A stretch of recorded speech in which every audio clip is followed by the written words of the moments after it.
Typical elements कौन से होते हैं, कैसे याद रखें, देखो T for typical, T for third, T for typical, T for third. अब आप बोलोगे कि T फॉर तो 2 भी हो सकता है, तो देखो भाई जब हम पीरियोडिक टेबल पढ़ते हैं तो हम कभी भी ऐसे नहीं पढ़ते कि 1 पीरियड, 2 पीरियड, 3 पीरियड, हम कैसे पढ़ते हैं, first period, second period, third period. तो 2 है वो होगा S फॉर सेकंड और T से सिर्फ एक ही हो सकता है, T फॉर थर्ड। तो टिपिकल एलिमेंट्स कौन से हो गए, थर्ड पीरियड एलिमेंट्स। क्लियर है। अब देखो ब्रिज एलिमेंट्स, ब्रिज एलिमेंट्स कौन से होते हैं, कैसे याद रखें, देखो कोई भी ब्रिज होता है, मान लो किसी नदी के ऊपर से एक ब्रिज है। अब ब्रिज का काम क्या होता है, ब्रिज का काम होता है दो जगह को आपस में जोड़ना। ठीक है, ब्रिज कभी भी 3 जगह को नहीं जोड़ता, ना 4 जगह को जोड़ता, ना एक जगह को। ब्रिज का काम होता है 2 जगह को आपस में जोड़ना। तो ब्रिज एलिमेंट्स कौन से हो गए, सेकंड पीरियड एलिमेंट। तो typical element third period, bridge element second period elements. Clear है। अब नेक्स्ट है एनामलस पेयर्स, इनको कैसे याद रखें, देखो बहुत सिंपल ट्रिक है। आमिर खान तेरी इच्छा ठंडी पेप्सी क्यों नहीं। ठीक है, आमिर खान जो है वो गरम पेप्सी पीता है, आमिर खान गरम पेप्सी पीता है, तो हम उसको पूछ रहे हैं कि आमिर खान तेरी इच्छा ठंडी पेप्सी क्यों नहीं। ये हो गया अपने एनामलस पेयर, बहुत सिंपल है। अब नेक्स्ट है मेटालॉइड्स, इसको कैसे याद रखें, देखो शिव जी की आरती, शिव जी भगवान की आरती किसी को भी याद नहीं है, ना मेरे को याद है ना आपको याद है, तो कहीं पे लिखी हुई है, मैं आपको एडवाइस दे रहा हूं कि सारे के सारे वहां से टेप लेते हैं, टेप लेते हैं मतलब चीटिंग कर लेते हैं, वहां से देख लेते हैं। ठीक है, तो क्या है, शिव जी की आरती, शिव जी की आरती सब ऐसे टेपो। सिंपल है किसी को भी याद नहीं है, वहां पे लिखी हुई है, तो मैं आपको बोल रहा हूं वहां से टेप लेते हैं, शिव जी की आरती सब ऐसे टेपो। अब ये हो गए मेटालॉइड्स। नेक्स्ट डायगोनल रिलेशनशिप क्या होती है और किसके बीच में होती है, देखो डायगोनल क्या होता है, हमने सिंपली 8वीं 9वीं 10वीं के मैथ में भी देखा होगा। डायगोनल क्या होता है, ये मान लो एक स्क्वायर है, डायगोनल क्या होगा, इधर से लेके इधर ये एक डायगोनल है, या इधर से लेके इधर ये भी एक डायगोनल है। अब डायगोनल रिलेशनशिप मतलब ये वाला जो एटम है या एलिमेंट है, ये वाला एलिमेंट है और ये वाला एलिमेंट है, इसके बीच में जो रिलेशनशिप है उसको हम बोल रहे हैं डायगोनल रिलेशनशिप। ठीक है, अब यहां से शुरू करते हैं, ये है सेकंड पीरियड, ये है थर्ड पीरियड, ये है फोर्थ पीरियड। अब फोर्थ पीरियड में क्या इंट्रोड्यूस हो गए, यहां पे डी ब्लॉक। सिंपल है। ठीक है, अब देखो डायगोनल लिथियम से शुरू करते हैं, लिथियम का डायगोनल कौन सा हो गया, मैग्नीशियम। सिंपल है। अब बेरिलियम का डायगोनल कौन सा होगा, एल्यूमिनियम। सिंपल है। बोरोन का डायगोनल कौन सा होगा, सिलिकॉन। सिंपल है, बस यही 3 याद रखने, इससे ज्यादा याद नहीं रखने, इससे ज्यादा पूछे भी नहीं जाएंगे। लिथियम का डायगोनल, बेरिलियम का डायगोनल और बोरोन का डायगोनल, बस इतना याद रख लेना, ये आपका टॉपिक क्लियर है। अब नेक्स्ट देखो, बातें छोटी छोटी हैं पर कई बार यही छोटी बातें हमारा क्वेश्चन गलत करा देती है। मैं गारंटी दे रहा हूं अब भी बहुत सारे बच्चों को लग रहा होगा कि यार हाँ यार इसमें तो सच्ची में कंफ्यूजन होती है। देखो representative elements S plus P block वाले एलिमेंट्स को हम बोलेंगे representative, transition element D block वाले और inner transition element F block वाले। सिंपल है। देखो ये नोड्स के फॉर्मूले हमें बार बार कंफ्यूज करते रहते हैं, तो इनको कैसे याद करें, देखो टोटल नोड्स क्या होती है, radial nodes plus angular nodes. अब इनके फॉर्मूला को कैसे याद करें, देखो बहुत सिंपल है, हमें सिर्फ करना है टोटल नोड्स का फॉर्मूला याद। टोटल नोड्स का फॉर्मूला होता है n-1। ठीक है, n-1।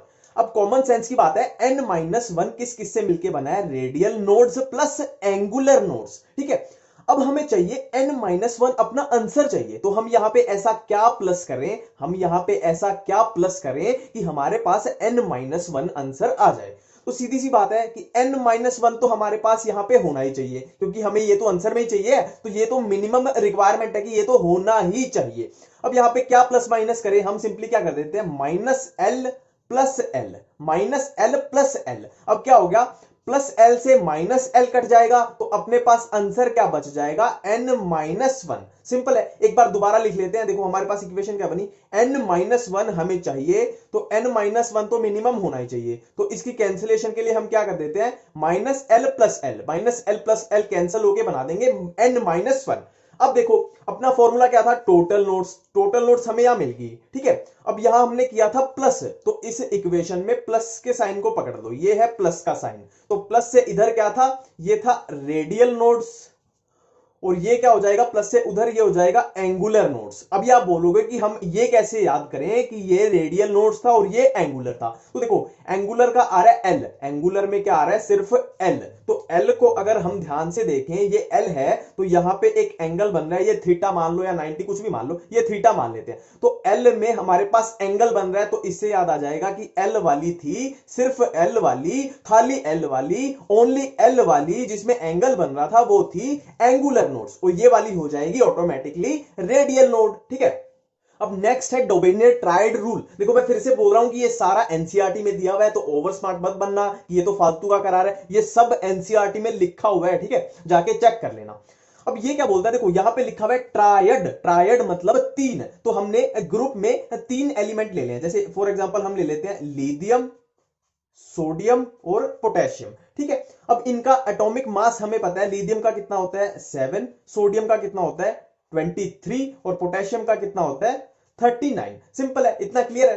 देखो अब इस भाई साहब ने क्या बोला कि अगर हम 7 मतलब ये फर्स्ट वाले का और लास्ट वाले के एटॉमिक मास को प्लस कर दें, मतलब 7 + 39 और उसको 2 से डिवाइड कर दें, तो आंसर कितना आएगा, बीच वाले का जितना एटॉमिक मास है। तो ये एक उसके हिसाब से तो ये मैजिकल इक्वेशन थी, और उस टाइम पे मैजिकल थी भी, कि हम ऊपर वाले का और नीचे वाले का तीन लेने हैं, ऊपर वाले का और नीचे वाले का प्लस करके 2 से डिवाइड कर दे, तो आंसर क्या आ रहा है, बीच वाले का एटॉमिक मास। तो ये था ये ट्रायड रूल। नेक्स्ट है न्यूलैंड ऑक्टेव रूल। फिर से बोल रहा हूं एनसीईआरटी में दिया हुआ है, ज्यादा शाणे मत बनना, करना ही करना है। ठीक है, देखो ये है सेकेंड पीरियड, ये है थर्ड पीरियड, ये है फोर्थ पीरियड। अब फोर्थ पीरियड में यहां पे डी ब्लॉक एलिमेंट इन्वॉल्व हो गए, यहां पे इंट्रोड्यूस हो गए डी ब्लॉक एलिमेंट। तो देखो यहां तक, कहां तक, मतलब कैल्शियम तक कोई डिस्टरबेंस नहीं है, आराम से गाड़ी चल रही है। कैल्शियम के बाद क्या आए, डी ब्लॉक। तो एक सिंपल सा रूल है कि ये न्यूलैंड ऑक्टेव रूल जो है ये अप्लाई होता है जहां तक गाड़ी अपनी नॉर्मल चल रही है, मतलब कैल्शियम तक अप्लाई होगा। अब ये कहता क्या है, देखो यहां पे है ऑक्टेव, ओक्टा, ओक्टा का मतलब क्या होता है 8, 8। ठीक है, तो सिंपली ये रूल क्या बोलता है, हमें 8 से याद आ जाएगा कि मान लो लिथियम से हम स्टार्ट करें, तो लिथियम के बाद जो 8वां एलिमेंट आएगा उसकी प्रॉपर्टी लिथियम से मैच करेगी। अब यहां पे इसकी लिमिटेशन थी कि यहां पे नोबल गैस नहीं बनी थी, नोबल गैस जब ये रूल बना, नोबल गैस तब तक नहीं बनी थी। तो देखो लिथियम से स्टार्ट करते हैं, 1 2 3 4 5 6 7 8। ठीक है, तो ये है पहला, ये है 8वां, ओक्टा मतलब 8, तो लिथियम से जो 8वां एलिमेंट आएगा उसकी प्रॉपर्टी मैच करेगी। अब सोडियम से 8वां देख लो क्या आएगा, पोटेशियम। अब जब भी तो ये ग्रुप में है, जब भी तो ये सेम ग्रुप में है कि इनकी प्रॉपर्टी मैच करती है। ठीक है, पर दिक्कत क्या है, ये सिर्फ कैल्शियम तक अप्लाई होता है, इतनी ही बात याद रखनी है, खत्म।